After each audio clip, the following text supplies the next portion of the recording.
Rozprávka o červenej čiapočke. Bolo raz jedno dievčatko, ktoré volali Červená čiapočka, podľa malej červenej zamatovej čiapočky, ktorú nosila.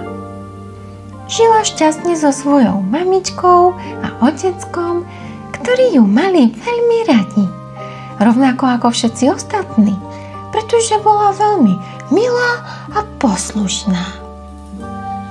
Červená čiapočka mala ešte aj milovanú babičku, ktorá žila na kraji lesa. Jedného dňa jej mamička povedala: Čiapočka, babička je chorá a potrebuje niečo dobré na jedenie.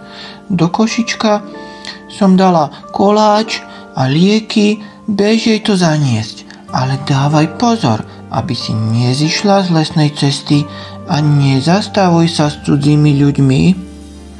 Červená čiapočka poslúchla mamičku a vydala sa na cestu. Držala sa dobre vyšliapanej lesnej cestičky, až kým si okolo nej nevšimla červené jahody, ktoré lákavo voňali. Otrhla si jednu, potom druhú a tak jej zachutili, že behala všade po okolí, aby si ich nazbierala čo najviac. Počas zberu zašla hlbšie do lesa a zrazu sa pred ňou objavil vlk. Kam ideš, červená čiapočka? Spýtal sa vlk a snažil sa znieť priateľsky. Idem za babičkou, ktorá je chorá. Mám jej priniesť košík s koláčikmi a liekmi, odpovedala červená čiapočka. To je od teba veľmi pekné. A kde býva tvoja babička? Vlk sa spýtal ďalej. Na kraji lesa, v domčeku s červenou strechou, povedala červená čiapočka. Stará sa o lesné zvieratka, v zime im nosí potravu do krmidla a ošetruje ich, keď sú choré alebo zranené. Aha, tak tam to poznám. A vieš čo? Poviem ti skratku, ktorou sa tam dostaneš rýchlejšie. Choď touto cestou doľava a potom zaboď doprava k veľkému dubu. Uvidíš, že je oveľa kratšia ako táto cesta. Naklamal vlk červenej čiapočke a tváril sa presvedčivo. Naozaj? To je od teba veľmi milé. Ďakujem. Poďakovala mu červená čiapočka a išla podľa vlkovej rady. Medzi tým však vlk rýchlo zamieril po hlavnej ceste k babičkynmu domu. Tam zaklopal na dvere a napodobnil červenú čiapočku. Babička, to som ja, červená čiapočka. Priniesla som ti niečo dobré na jedenie. Babička si myslela, že je to naozaj jej vnučka a povedala: Poď ďalej, dieťa moje, dvere sú odomknuté. Vlk vošiel dnu, uvidel babičku ležať na posteli a bleskovo na ňu skočil. Babička sa zľakla a začala volať o pomoc. Vlk ju však rýchlo celú zhltol a potom si ľahol do postele. Obliekol si babičkinu čiapku, nasadil jej okuliare a prikryl sa perinou. Po nejakom čase konečne prišla červená čiapočka, ktorá zistila, že vlková skratka je v skutočnosti dlhšia ako hlavná cesta. Zaklopala na dvere a zavolala: Babička, to som ja, červená čiapočka, priniesla som ti niečo dobré na jedenie. Vlk prezlečený za babičku zavolal tým najsladším hlasom, aký dokázal vylúdiť. Poď ďalej, dieťa moje, dvere sú odomknuté. Červená čiapočka vošla dnu a hneď sa spýtala babičky, prečo má taký zvláštny hlas.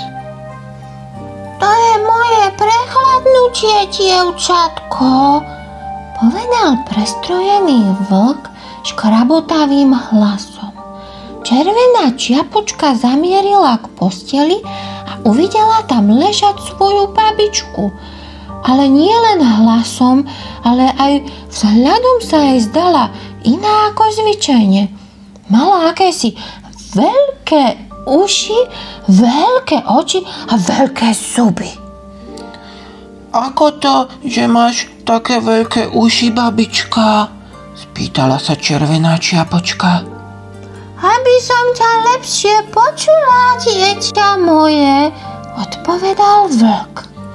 A ako to, že máš také veľké oči, babička? Spýtala sa červená čiapočka. Aby som ťa lepšie videla, dieťa moje, odpovedal opäť vlk. A ako to, že máš také veľké zuby, babička? Spýtala sa ďalej červená čiapočka. To preto, aby som ťa mohol lepšie zjesť, dieťa moje. Zavrčal vlk, vrhol sa na červenú čiapočku a celú ju zhltol. Po týchto dvoch výdatných sústach sa vlk sotva dokázal pohnúť a prepadla ho veľká únava.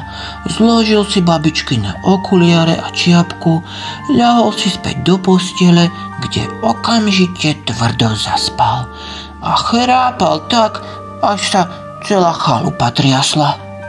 O chvíľu prechádzal okolo chalupy poľovník na svojej pravidelnej prechádzke lesom. Hlasné chrápanie ho hneď zarazilo. A predsa nemohla byť babička. Koho to tam má? Nahliadol cez okno do chalupy, uvidel v posteli obrovského vlka a dal si jedna a jedna dohromady. Vošiel dnu, odkryl perinu a pozrel sa na vlkovo nafúknuté brucho. Vyťahol nôž a opatrne vlkovi rozrezal brucho. Na jeho prekvapenie z brucha vyšla nielen babička, ale aj červená čiapočka. Našťastie boli obe živé a zdravé. Veľmi sa poľovníkovi poďakovali za záchranu života a chceli sa mu odvďačiť nejakou pochúťkou. Poľovník s radosťou prijal pozvanie, ale predtým sa musel postarať o vlka. Vytiahol ho z chalupy, naplnil mu rozrezané brucho kameňmi a pevne ho zašil. Potom sa vrátil do chalupy a pri víne a koláčikoch sa rozprával s babičkou a červenou čiapočkou. Predtým, ako odišiel, povedal čiapočke: musíš byť opatrná, v lese je veľa nebezpečných tvorov. Nikdy nedôveruj neznámym tvorom a drž sa v lese známych chodníčkov. Červená čiapočka sľúbila, že si to bude pamätať. Medzitým sa vonku zobudil vlk. Nevedel si celkom spomenúť, kde je a čo sa deje, ale v prvom rade musel vyriešiť obrovský smäd, ktorý mal.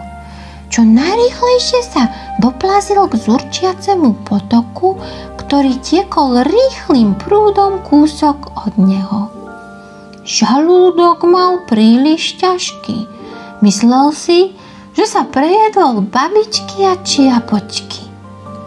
Keď sa doplazil k potoku, narýchlo sa naklonil, aby uhasil smäd. Ale žiaľ, brucho plné kameňov ho prevážilo a on spadol do vody. A tak tam ten darebný, chamtivý nešťastník pomaly klesal ku dnu a už nemohol vyplávať.